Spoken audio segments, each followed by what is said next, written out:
랍사게가 여호와를 조롱하고 또 유다를 위협하는 그런 말을 다 듣고 그 국내 대신들이 신하들이 옷을 찢고 히스기야 왕에게 들은 말을 다 전했습니다.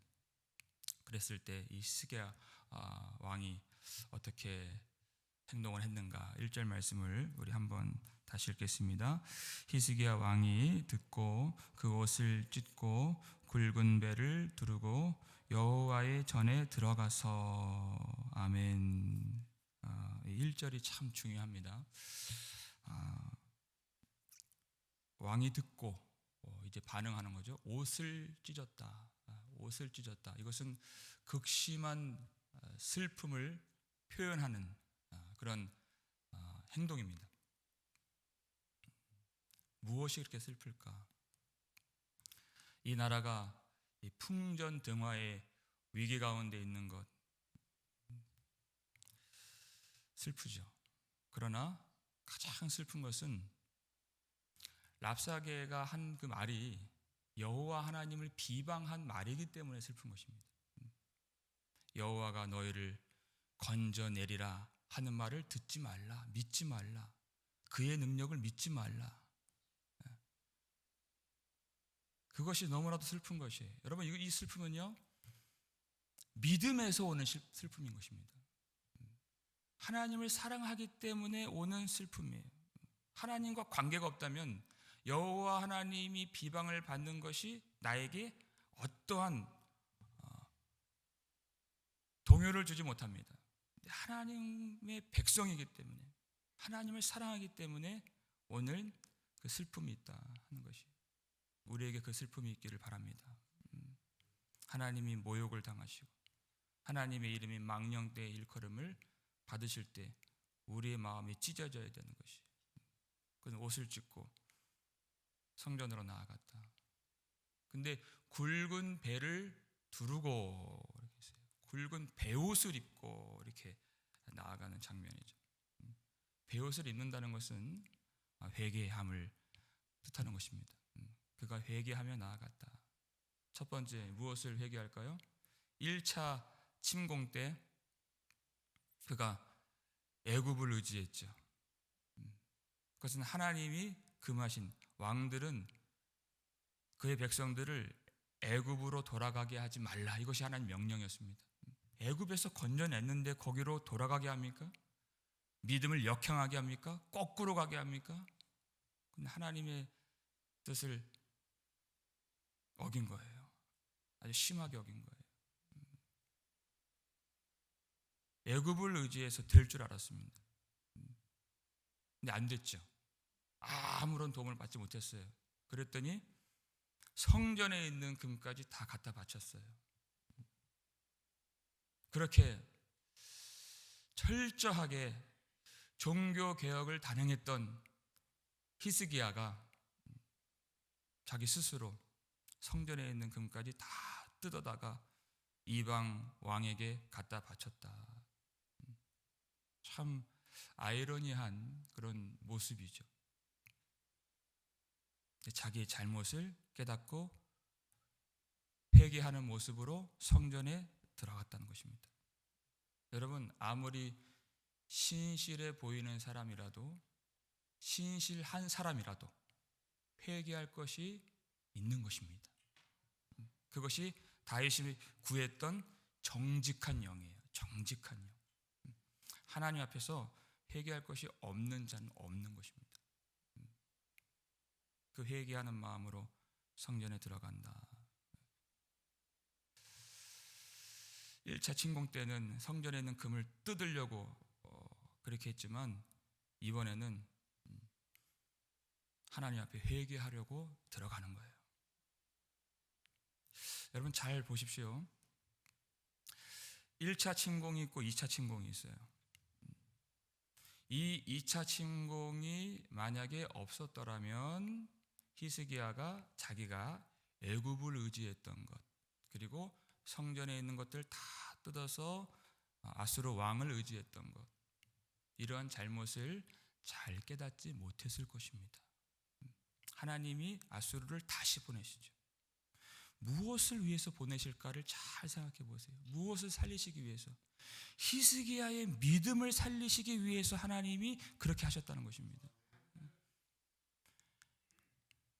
이것이 하나님이 하시는 일입니다. 우리가 볼 때는 절망적인 일이에요. 우리를 죽이는 것 같은 일이에요. 그러나 하나님의 계획은 그것을 통해서 자기 백성을 연단하시고 믿음으로 빚어가시는 선하신 하나님이심을 믿으시길 바랍니다. 사랑하는 자들아, 너희를 연단하려고 오는 불시험을 이상한 일 당하는 것 같이 이상히 여기지 말라 그랬어요. 너희를 연단하려고 오는 불시험, 그것이 우리를 다 죽이려고 하는, 불사르려고 하는 불시험이 아니라 부정한 것들을 태우는, 더러운 것들을 태우는, 그 찌꺼기를 태우는 하나님의 연단하시는 불인 것입니다. 하나님의 신실하심을 우리는 믿어야 됩니다. 여러분, 믿음은요 한순간에 뚝딱 되는 것이 아니에요. 한 번의 기도의 사람이 되는 것이 아니에요. 많은 실패가 요구되고 수반되고 그리고 소용되는 것입니다. 그럼에도 불구하고 하나님이 당신의 손으로 우리를 붙들고 계심을 믿어야 된다는 것입니다. 거기에서 연단이 일어납니다. 우리를 붙들고 계시기 때문에 우리를 당금질 하실 때에도 우리를 놓지 아니하시고 하나님의 뜻대로 우리를 빚어 주신다. 성전에 들어갈 때 이제 간절하게 누구를 찾습니까? 이사야 선지자를 찾는 내용이 나오죠. 우리 3절 말씀인데요. 3절 함께 읽겠습니다. 그들이 이사야에게 이르되 히스기야의 말씀이 오늘은 환난과 징벌과 모욕의 날이라. 아이를 낳을 때가 되었으나 해산할 힘이 없도다 그랬어요. 이사야가 그 말을 전하는데 오늘은 환난과 징벌과 모욕의 날이라 그랬어요. 여러분, 이 환난이 어디로부터 왔다는 것입니까? 그냥 우연히 찾아온 것이 아니라 이 나라가 군사력이 약해서 힘이 없어서 찾아온 이러한 환난이 아니라 징벌의 날이라는 거예요. 징벌의 날. 하나님의 징계로서 이런 일이 왔습니다. 이건 나와 이 아수르 왕의 문제가 아니라 나라 간의 문제가 아니라 나와 하나님 간의 문제입니다. 징벌로 왔습니다. 그러니까 이 문제는 누구도 해결해 줄 수가 없는 것이에요. 어떤 강력한 나라가 온다 해도 이것은 해결받을 수가 없어요. 하나님이 내려주신 징벌이기 때문에 이것은 하나님만이 풀어주실 수 있는, 하나님만이 거기서 다시 건져주실 수 있는 일인 것입니다. 왜 징벌이 왔습니까? 자신의 그 믿음 없음, 자신의 그 부정함, 그것 때문에 이 징벌이 온 것이 철저하게 자기를 깨뜨리는 그런 기도로 지금 나아가고 있는 것입니다. 여러분, 북이스라엘이 왜 망했습니까? 이러한 자기 깨어짐의 기도가 없는 것입니다. 자신의 영적인 현실을 정확하게 그리고 정직하게 들여다볼 수 있는 눈이 없어요. 나중에 유다도 결국은 망하게 되지만 왜 망했습니까? 거짓 선지자들이 여기에는 여호와의 성전이 있으니 망하지 아니하리라, 평강하다 평강하다, 잘 될 거다, 이 말을 듣고 자신이 하나님 앞에 얼마나 부정한 사람인지 깨닫지를 못했어요. 자기 깨어짐의 기도를 하나님 앞에 드리지 못했어요. 우리가 잘 알고 있는 누가복음 18장, 바리새인이 어떻게 기도합니까? 하나님이여, 나는 토색 불이 간음하는 자들과 같지 아니하고 이 세리와 같지 아니함을 감사하나이다 그랬어요. 자기 의만 드러내는 기도예요. 자기 자부심으로 가득 차 있는, 자기 부정함을 전혀 깨닫지 못해요. 근데 세리는 어떻게 기도하죠? 하나님 앞에서 성전에 멀리 서서 감히 눈을 들어 하늘을 쳐다보지도 못하고 다만 가슴을 치며 이르되 하나님이여, 나를 불쌍히 여기소서. 나는 죄인이로소이다. 가슴을 칠 수밖에 없는, 하나님 앞에서 자신의 부정함이 어떤 것인가를 깨닫고 옷을 찢고 베옷을 두르고 가슴을 칠 수밖에 없는, 마음을 찢을 수밖에 없는 이런 자기 깨어짐의 기도, 이 기도를 하나님이 받으신다는 것입니다. 여러분, 거짓 선지자들은 근거 없는 희망을 제시하고 대책 없는 위로를 주는 사람들이에요. 여러분, 우리는 위로가 반드시 필요하지만 위로가 반드시 필요합니다. 그것은 대책 없는 위로가 아니에요. 하나님의 위로가 필요한 것이에요. 하나님의 위로, 하나님이 주시는 소망이 필요한 것이에요. 그걸 누가 받느냐? 예수님이 가르쳐 주셨어요. 마태복음 5장 4절에서 애통하는 자는 복이 있나니 그들이 위로를 받을 것이며. 애통하는 자가 복이 있다. 자기 깨어짐의 기도로 하나님 앞에 간절한 마음으로 나아가는, 자기 부정함을 알았어요. 그 다음에 자기의 무력함을 알죠. 아이를 낳으려 하나 해산할 힘이 없도다. 힘이 없습니다. 산모가 아이를 낳으려고 하는데 낳을 힘이 없으면 산모도 죽고 아이도 죽을 수밖에 없는 것입니다. 지금 이러한 무력감 가운데 있습니다. 우리가 힘이 없습니다. 주 여호와 하나님이 아니면 우리가 살 수가 없습니다. 여러분, 이 기도가 지금 우리에게 필요하죠. 여러분, 조국 대한민국을 보세요. 너무나도 힘이 없어요. 하나님 앞에서 바르게 할 수 있는, 살 수 있는 힘이 없는 것이에요. 조국의 교회를 보십시오. 힘이 없습니다. 나 자신은 어떻습니까? 아이를 낳으려 하지만 힘이 없는 것 같은, 다 아이도 죽고 산모도 죽는 그런 위경에 빠져 있어서 하나님의 구원의 능력이 절실하게 필요하다는 것입니다. 뭐 물질적으로는 좀 있을 수 있고 또 여러 가지 또 건강할 수 있고 다른 사람들에 비해서 어떤 근심 걱정 문제 없을 수 있지만 여러분, 나의 내면을 볼 줄 알아야 되는 것입니다. 그게 성도죠. 나의 심령 안에 하나님의 도우심이 없다면, 구원의 능력이 오늘도 베풀어지지 않는다면, 주님이 없다면 나는 살 수가 없습니다. 그래서 우리가 이 아침에 나온 것입니다. 그러면서 이 이사야에게 기도를 부탁하고 촉구하는데 이런 말을 합니다. 4절 말씀 함께 읽겠습니다.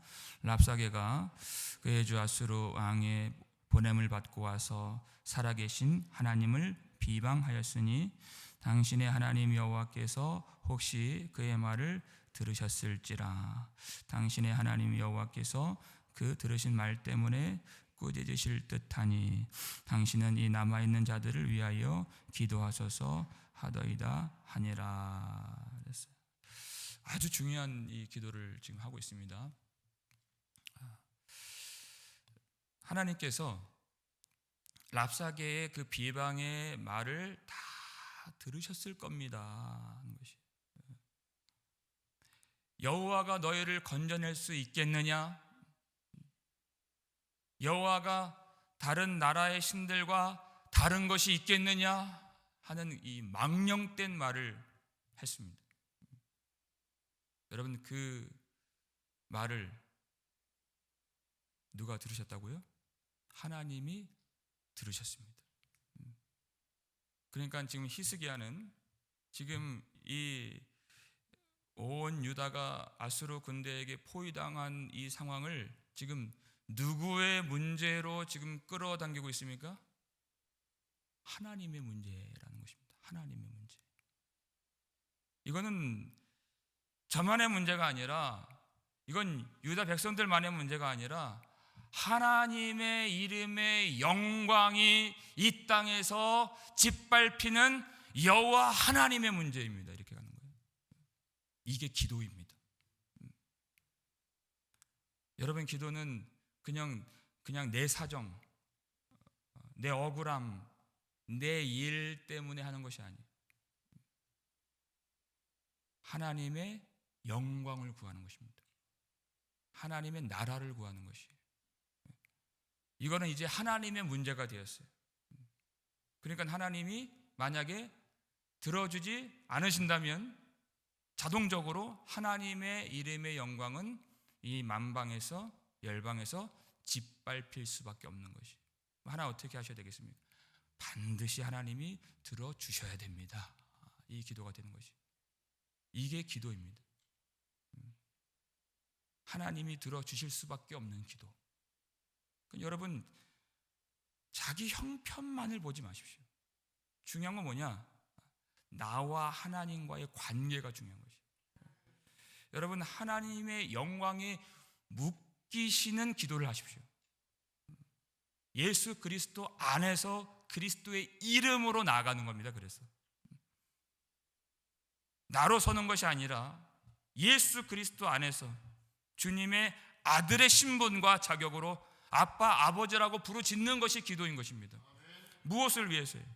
그냥 나의 형편과 나의 상황이 아니에요. 하나님의 이름의 영광이 이렇게 훼손되는 위험한 지경에 와 있습니다. 하나님의 나라가 이렇게 조롱을 받는 이러한 악한 시대에 와 있습니다. 하나님이 임하여 주시옵소서. 아멘. 주 예수여 어서 오시옵소서. 이게 기도인 것입니다. 그냥 당장 내 생활이 어렵다고, 내 형편이 지금 힘들다고 하는 그 정도의 차원이 아니라, 여러분, 우리의 이 형편과 우리의 상황을 하나님의 영광으로 묶어버리셔야 돼요. 하나님이 반드시 응답을 해주십니다. 반드시.